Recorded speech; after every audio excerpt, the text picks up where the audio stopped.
Hey everybody, it's me Andrew. Get out into nature and tune in for yourself. Resonate with the Earth's electromagnetic field via 432 Hertz, the universal frequency. Balance out psychologically and emotionally, and further strengthen your brain and your heart's coherence as well. Get a plant based diet going for yourself today and nurture yourself right back into life. We are literally herbivores in nature. Further balance out your physical body's pH level and to get with alkalinity. Then you can generate some static electricity. Send me some love telepathically. Set attention to your mind and set intention to communicate. That is all it takes to telepathically communicate. You are now tuning in to great days.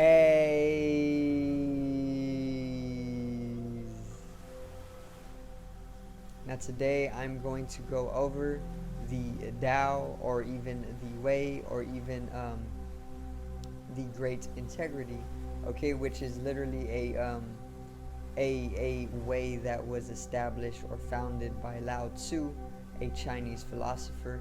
And yeah, we're gonna get right into it today. Okay, it's gonna be a great video. So today's video is the Tao.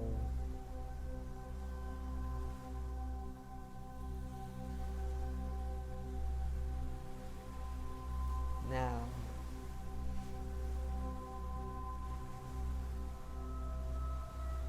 so if you have never heard of the Tao or the Way or the Great Integrity, now is the time to get in tune with it, because it is going to actually be one of those foundations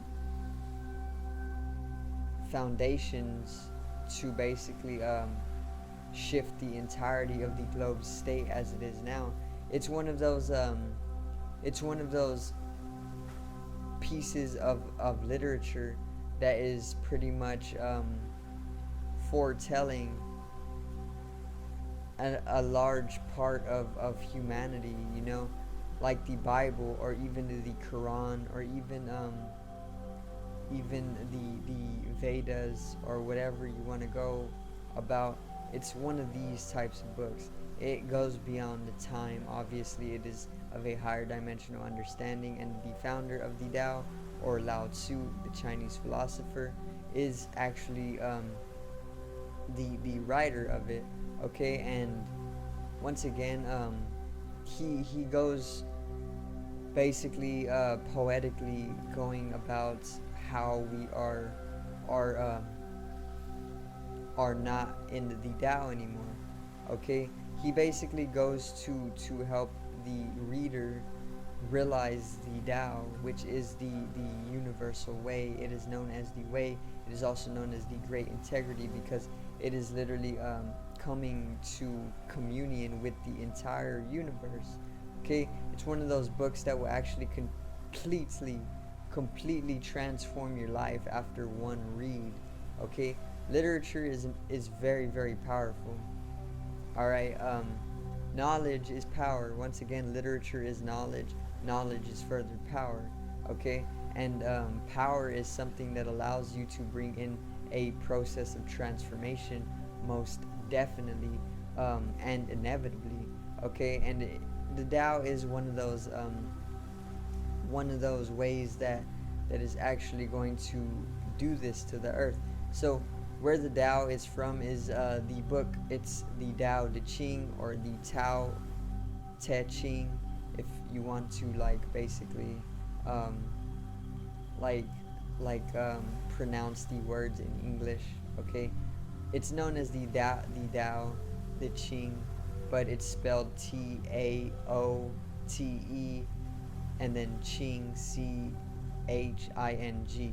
Okay, and basically the Tao Te Ching, it introduces us to the Way, which is also called the Great Integrity. And what the Great Integrity is, or the Way, is literally coming into communion with the universe for a sense of effortless effort. Basically, coming into experiencing life floating on a cloud, because it allows for the transformation and the realization to come with it that you are literally the universe, the universal way. um, and it's very, very beautifully and poetically brought with about 81 verses. So there's 81 different verses in the Tao Te Ching, and with each verse, it allows for a different understanding of the Tao, and it further builds upon your connectivity and your fluency of life. Okay, so basically the Tao, it talks a lot of it's very, very rebellious in nature, because Lao Tzu actually grew up in a he grew up in a time basically where the divine masculinity was on a rise, and the masculinity was actually starting to corrupt a lot of the land. It was starting to bring about poverty, and it was bringing about mass greed, and it was bringing about misery and suffering because of this imbalance. And the Lao Tzu grew up in that, and this created a lot of rebellion in him. And basically, this rebellion spoke and painted itself in the verses found within the Tao Te Ching. And it's very rebellious, it's very revolutionary in content, and it's also very, very compassionate. Literally, it's very, very feminine, so it's very compassionate. It's so magical in that way. It's like being able to, it's like basically talking with your intuition to Lao Tzu while you're reading, and then Lao Tzu and you entangling within a dreamscape for your entire life. That's how powerful it is. Like the devotion you feel towards Jesus, or the worship that you feel towards Jesus after reading his disciples' scriptures, is the same communion or unifying force that you feel with Lao Tzu, or that you experience mystically with Lao Tzu after you read the Tao Te Ching. It is the same phenomena, because what it really is the divine femininity. It's that's what femininity is. It's basically that subjectivity, or that experience of God, or that unifying one-mindedness. Okay, subjectivity basically is what it is. Okay, and there's a lot of that in the Tao Te Ching. Anyway, the Tao Te Ching, or the Way, is also known as the Great Integrity, because it is all about being highly integrative, and it is all about keeping an integration, or an integrity for yourself.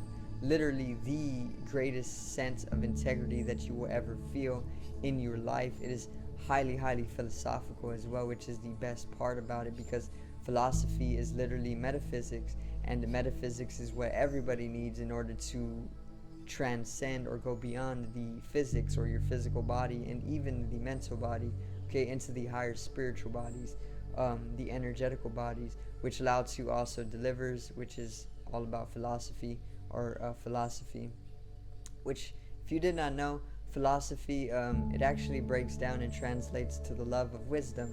Philo being the love of something, and Sophie being wisdom. Okay, Sophie is actually the Greek god of wisdom, and Philo is basically Philo. Okay, I think he was like a philosopher or something. I don't know too much about Philo, but I know that he was a person, and his name translates to love of something, and Sophie was the Greek god of wisdom. So philosophy, once again, is the love of wisdom, and Lao Tzu definitely brought the wisdom, and literally portrayed all throughout his verses.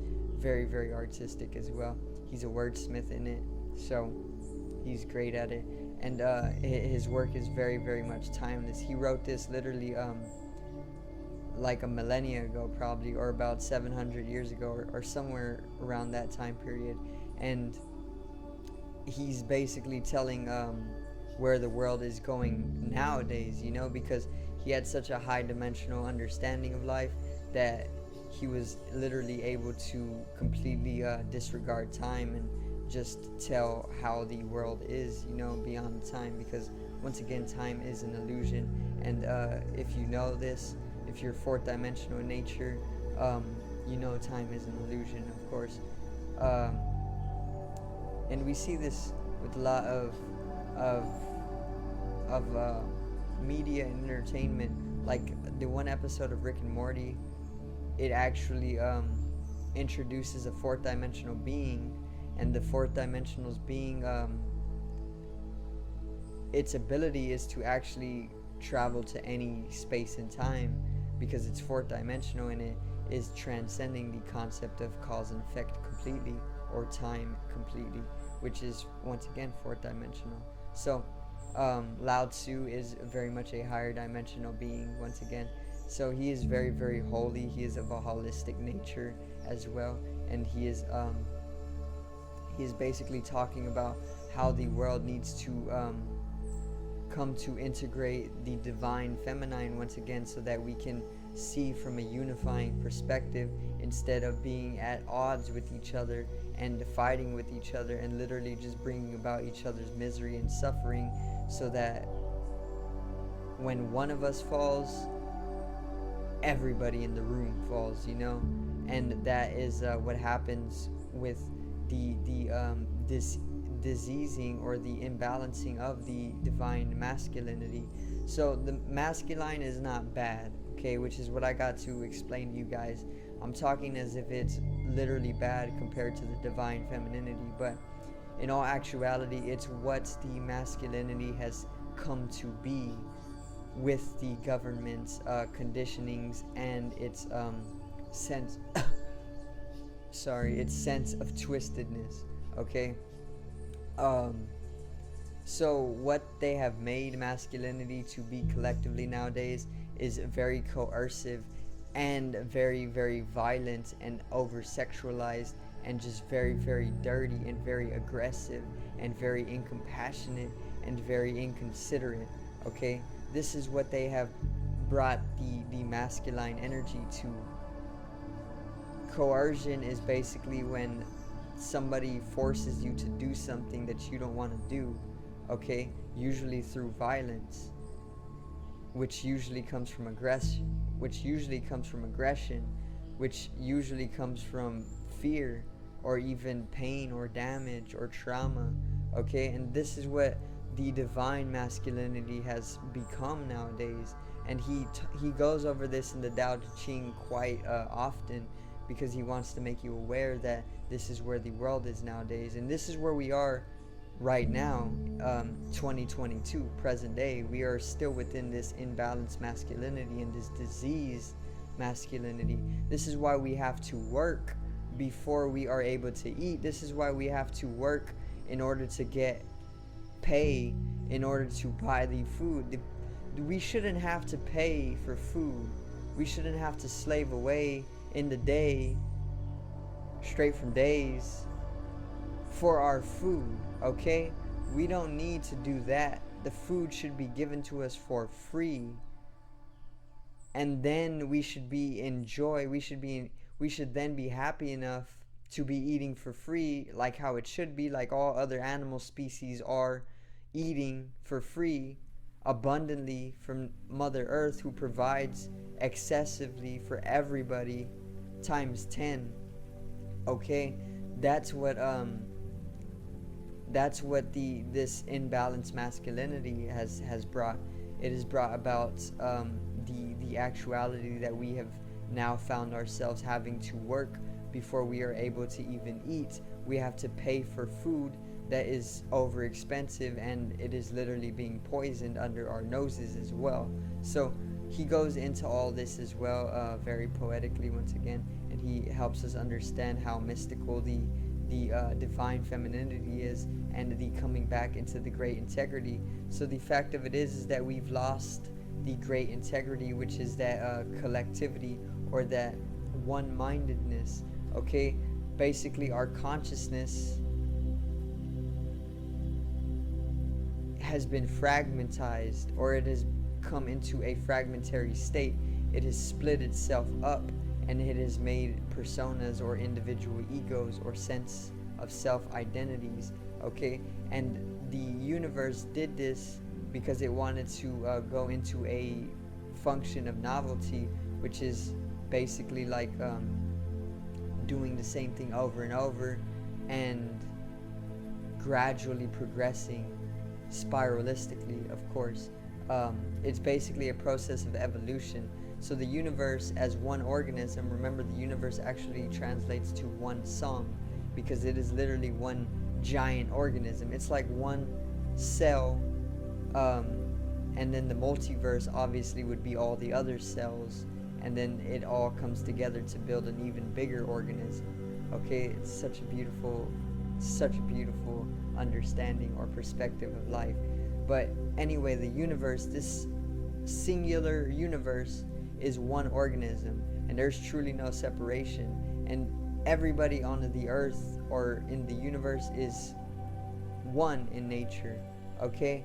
But what the universe does in order to evolve or in order to bring in that process of novelty, it basically goes into splitting itself up, like cellular mitosis. That's exactly what it is, okay? It splits itself up. Of course, I'm understanding and explaining this microcosmically to macrocosmically, or macrocosmically. It splits itself up. It creates a fragmentization within consciousness, and then the consciousness further suits itself up with identities. Hello, my name is Andrew. His name is so and so. You know, we're different individuals. But the truth of it is that we are one organism, okay? And this is what the divine masculine is all about. The divine masculine brings in that fragmentization of consciousness. It brings in that illusion of separation, and with this illusion brings about evolution. And it also brings in that novelty, and it also brings the show or the drama to basically come about itself.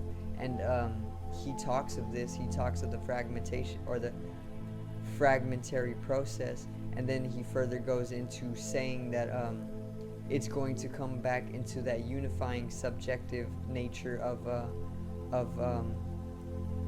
one organism. So we are basically going to come into the state of indistinguishable or indistinguishable nature or perception.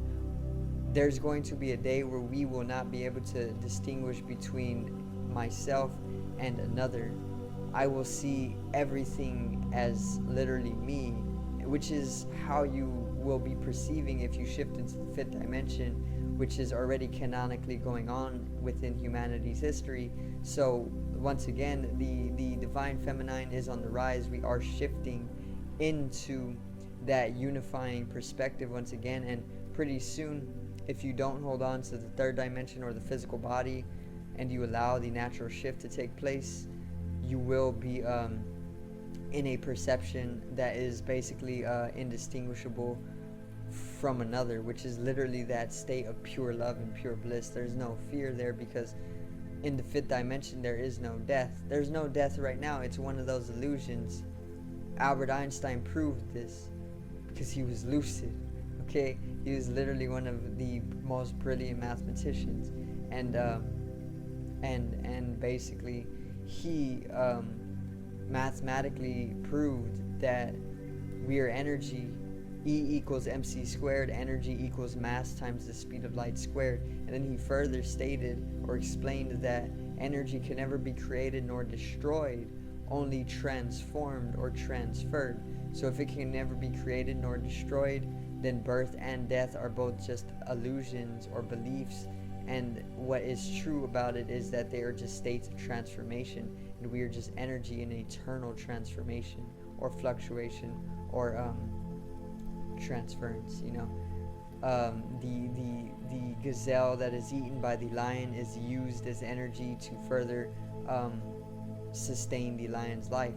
The gazelle then becomes the lion. You know, that's a transference process, a stage or a phase of transformation is all that it is, and there's truly no death, literally. So yeah, he even goes in on this as well. It's a great It's a great book. So go out and read the Tao Te Ching if you want to get in tune with the Tao. It will literally transform your life, and that is the truth of it. Okay, dropping seeds. I see it. Metaphysical perspective, of course. Very, very magical. Anyway, the Tao, the great integrity, is what it is also known as. It is also where the symbol of the yin and yang, or dualism, actually came from. Okay, the feminine and the masculine. Yin, passive energy; yang, active energy; white, masculine; black, feminine. Okay, once again, Lao Tzu, a Chinese philosopher, is the founder of the Tao. And if you are into yin and yang, or if you are into the symbol, if you have been drawn to it, at least subtly within your life, then go out and check out Lao Tzu first. Read some of his quotes, his poetry, his philosophy, of course, is immaculate. And of course, go read the Tao Te Ching and transform your life for the complete better. Okay, so I do thank you guys for watching once again, and I hope you did enjoy the video today on the Tao, or even the great integrity. Bring in a state of integration for yourself and come into a divine, compassionate, and considerate nature for your other beings. It will literally just benefit you and everybody around you. Okay, time to start bringing in the divine femininity and allowing the natural Kundalini rise of the earth to take its course for a very, very collective dream time once again. So make sure to subscribe over here to the left of me and help me reach 100 subscribers. Drop a like on the video to the right of me and support the channel once again. Generate some static electricity from the ethereal body, or the spatial body, or even the first layer of the aura. If you can see it, you are shifting into a higher dimensional understanding, and it is going to allow you to understand and realize that you are a multidimensional being. This is your true nature, and you cannot die. Only that death is a state of transformation and transference. So once again, do thank you guys for watching. I hope you did enjoy the video today. Peace out, enjoy your afternoon, and one